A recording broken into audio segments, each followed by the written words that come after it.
Hi guys, Freddy here. Welcome back to a modern RPG preview type thing. Because once again I'm returning to Everyday Heroes. But this time I'd like to look at the preview of Escape from New York. Now this isn't a quick start like the Everyday Heroes one was, like I've looked at for Homeworld and various other games in the past. This is just a preview of it.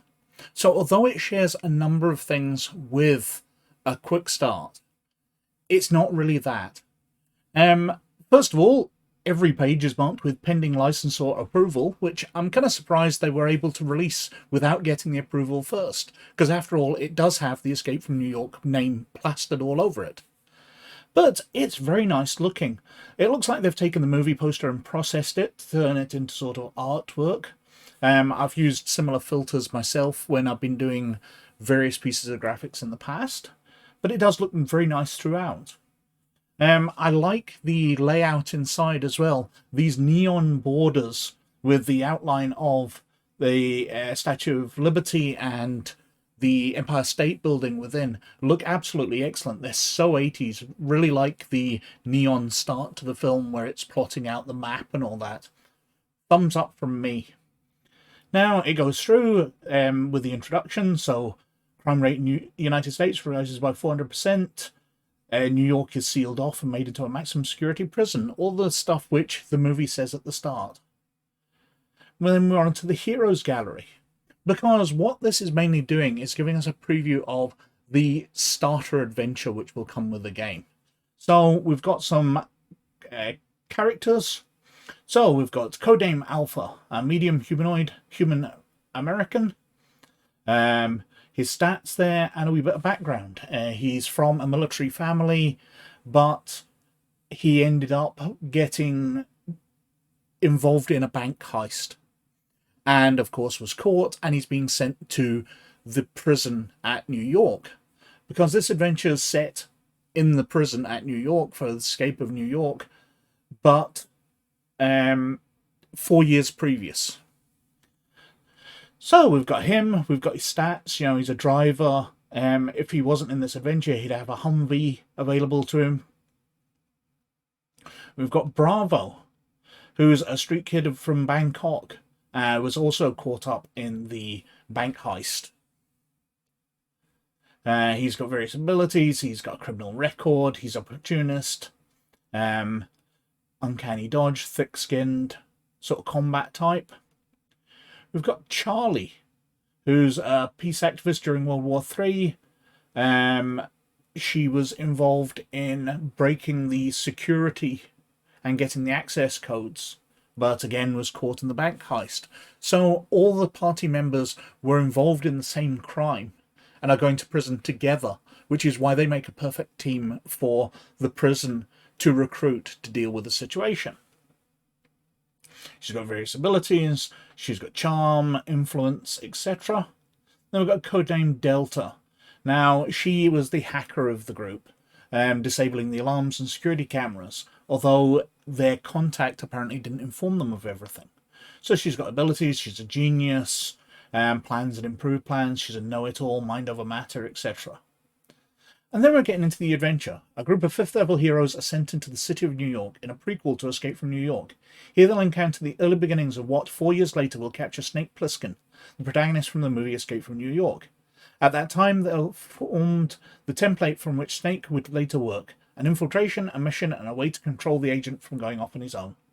So we're seeing the prison trying the things which will work later with Snake. So we've got the background here. Now, this is a preview, so it's not the complete thing.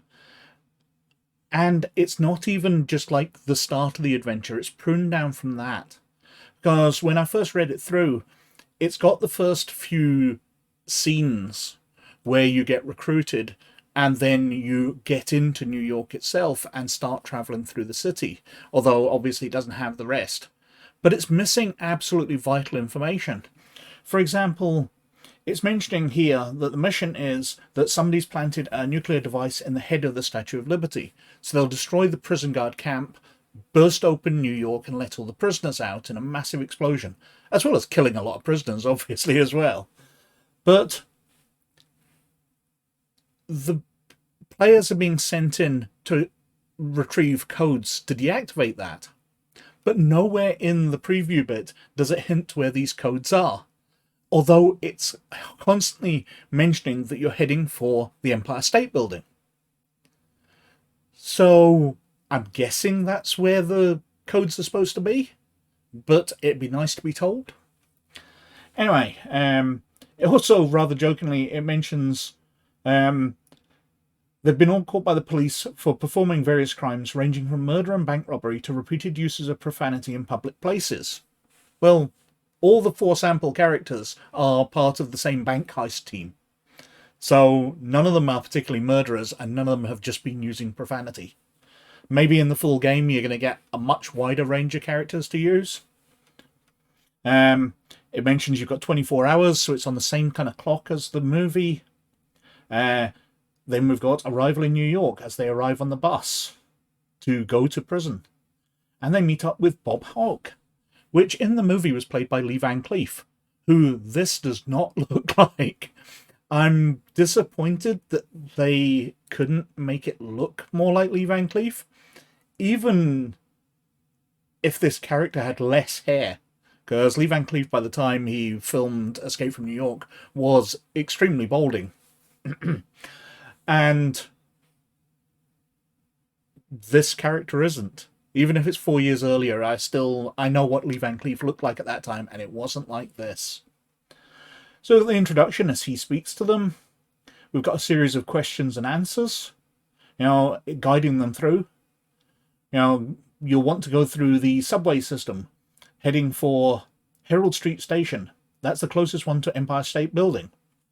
Well, that's the first mention of Empire State Building in the adventure. I did a search, and the fact that he's telling them they need to get close to it there at the first time, you couldn't play this adventure through. It's just giving you a rough idea. They're being sent in by submarine, which will be guided through the minefield around, so they can't use it to get out. What else we got?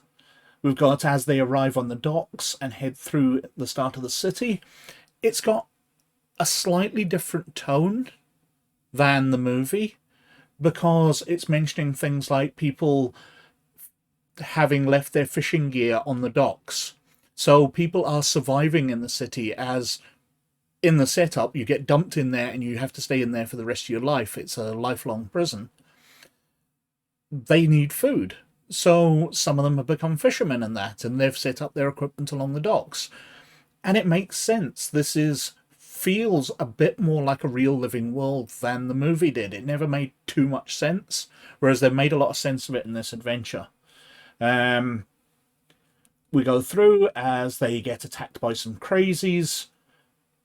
We've got the map of the subway station for them to fight in against these crazies as they head along out into the streets afterwards, and that's it. It mentions they've got time for a short rest at the end of it. But then we're onto the back page with a nuclear explosion over the Statue of Liberty. Now, I think this has got the elements of a really good, interesting introductory adventure. And as a glimpse into the rulebook itself, it's really nice. The presentation looks good. The ideas and the way they've fleshed out the world a bit more are fantastic. I was super impressed with the Everyday Heroes Quickstart book that they put out. It looks absolutely fantastic, and as an updated version of D20 Modern, a game I absolutely love, this really looks faithful. But I wasn't sure what they were going to do interesting with the different movie titles. Now, even if it is just based around a sort of single session type thing where they're bringing out an adventure and characters and you can do that way, because there's not a lot more to Escape from New York, but I could definitely see it being fun sitting down and playing a scenario built around the movie slightly. So I think this could be a lot of fun. But I think I've spoken about a very short book for quite long enough. So thank you very much for watching. But as always, most of all, you look after yourselves, and I'll catch you later. Bye now.